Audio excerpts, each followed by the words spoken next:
You know, I was watching Cad Bane's origin story in Tales of the Underworld. You know what, at the end of the day, when he realizes that, he has a kid and he just walks away and he doesn't care. He kills his best friend. That scene made me realize that I respect and admire Jango Fett. Cad Bane is the failed Jango Fett, and this kid now will grow up without a father. I have the perfect comic for this, and I wanted to show you exactly why I have even more respect for Jango now. It's a great story called Being Boba Fett from Star Wars Tales number 18, and it really showcases the traumatizing life that Boba Fett led after the death of his father, after Order 66, and everything. And it starts with Boba just waking up, and his body armor and helmet are just right there, waiting for him. But the narration clearly states that his life is a lonely and isolated existence devoid of emotional attachments, much like the life of a Jedi. Boba has not only his bounties heads on his wall for exhibition, but he also has a few lightsabers on display as well, so showcasing that he has been hunting down Jedi after Order 66. His life being like a Jedi without attachment, the irony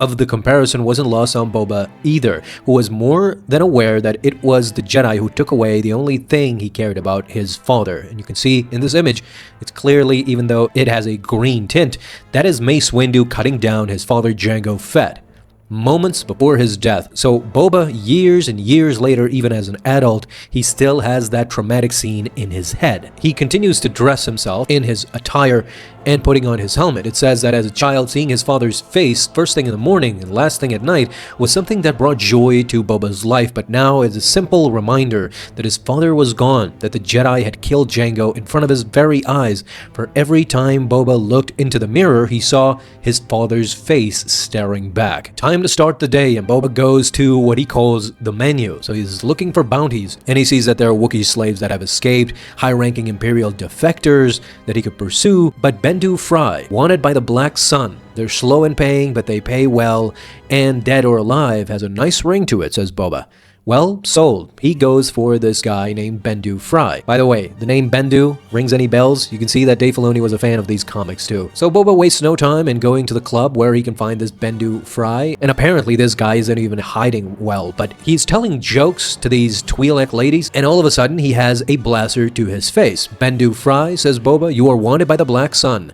And this guy knows immediately who Boba is, and he is stunned. He tries to run away and escape, but he gets pulled down by Boba. Running is pointless, he says, and he pleads to not shoot him. I've got something better to offer you, says Bendu Fry. There's a rumor about a Jedi that's on this very planet. Everybody knows how you helped the Empire wipe them out, so the bounty on who managed to slip through the cracks is gonna bring in way more than just some slag like me. So he goes on and convinces, ultimately, Boba to just let him go and go after this Jedi. After a change of the scenery, somewhere around this planet, there is a yellow Twi'lek Jedi that goes outside because we see his lightsaber on his hand, and you can see in his face he is not ready to wield that lightsaber once again after Order 66, but he ignites it and Boba shoots it out of his hand. This Jedi has just lost his entire ability to defend himself, and you can see that he is running away from a bounty hunter, a ruthless bounty hunter in Boba, but still a Jedi to run away like this. He hops on a hover bike. Boba still pursues with his jetpack, and in the very end he catches up to this Jedi. Now, before he could do what he came here to do, even Boba mocks him. He says, not much of a Jedi are you, scum. It's time to join the rest of your kind. My kind? Wait, don't shoot, says the Twi'lek. I'm no Jedi. I can barely swing that lightsaber without cutting my own arm off. It belonged to my father, who I found out was a Jedi killed in battle of Geonosis years ago, but I never knew him. He probably didn't even know I existed. I had to spend life without a father, as he gets teary-eyed.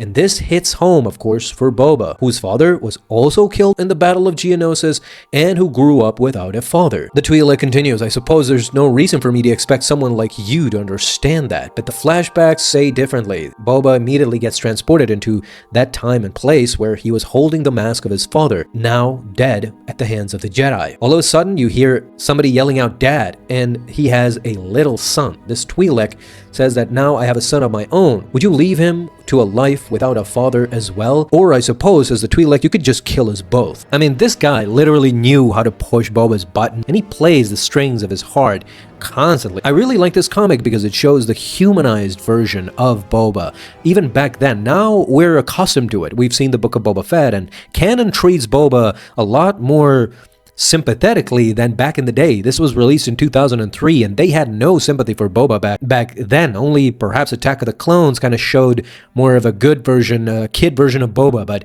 this comic shows you that Boba was not, even back then, this ruthless villain, bounty hunter. So he goes back to this guy, to this Bendu Fry, who is still telling jokes, and he doesn't even say anything to him. He just approaches, blasts him out of existence, and just moves on. Enters his apartment, removes his gear, and goes to the mirror once more to say goodnight to his dad, because his face reminds him of his dad. Of course, he's a clone of Jango, so this makes complete sense, and it is one of the great comics out there. I just wanted to kind of share it with you guys because it's beautiful. So you see the parallels now, and I really am doubting that this writer who did Tales of the Underworld, the Cad Bane origin thing, did kind of perhaps read this comic. It's so similar, in fact, that it's kind of insane, and it connects to Jango Fett. This is why I said in the beginning that I really have much more respect for Jango now with Tales of the Underworld. It shows you that Jango not only wanted to become a dad, but he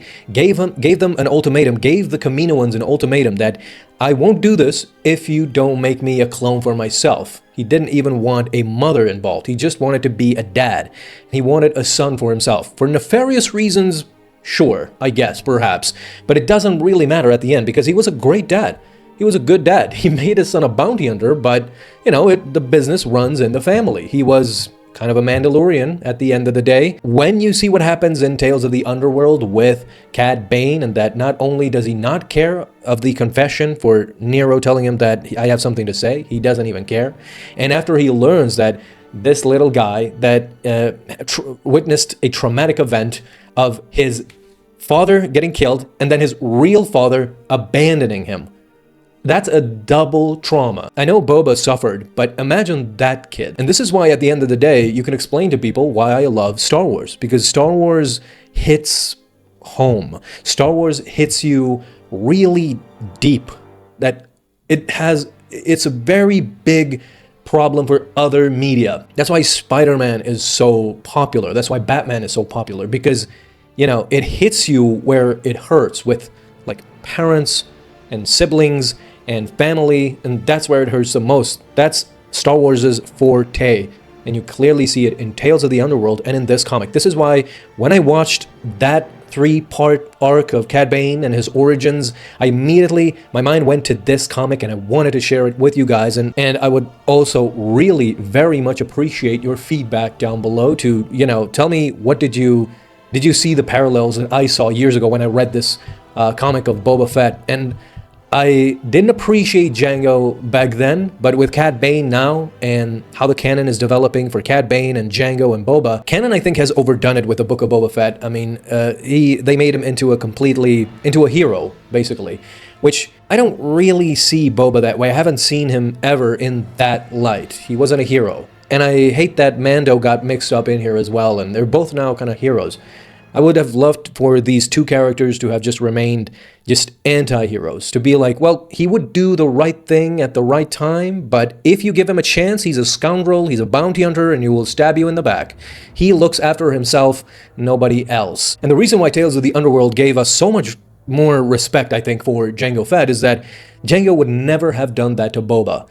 He created Boba. He negotiated for the creation of Boba Fett by any means necessary, and he got him. And the only reason why they're separated now is because the Jedi killed him, because he was serving the wrong side, sure.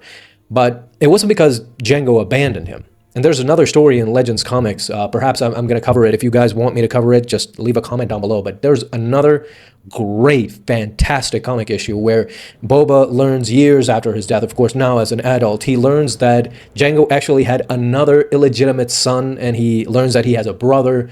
It's pretty fast. That comic is also amazing. But I appreciate Jango for everything that he showed us. And at the end of the day, maybe it was a premature death, but Jango's name still lives on. You see the trauma in Boba Fett's eyes where he literally tells you that he sees his father every time he wakes up and looks in the mirror. That's super traumatic. And as I said, Cad Bane's son, I don't even know how he feels.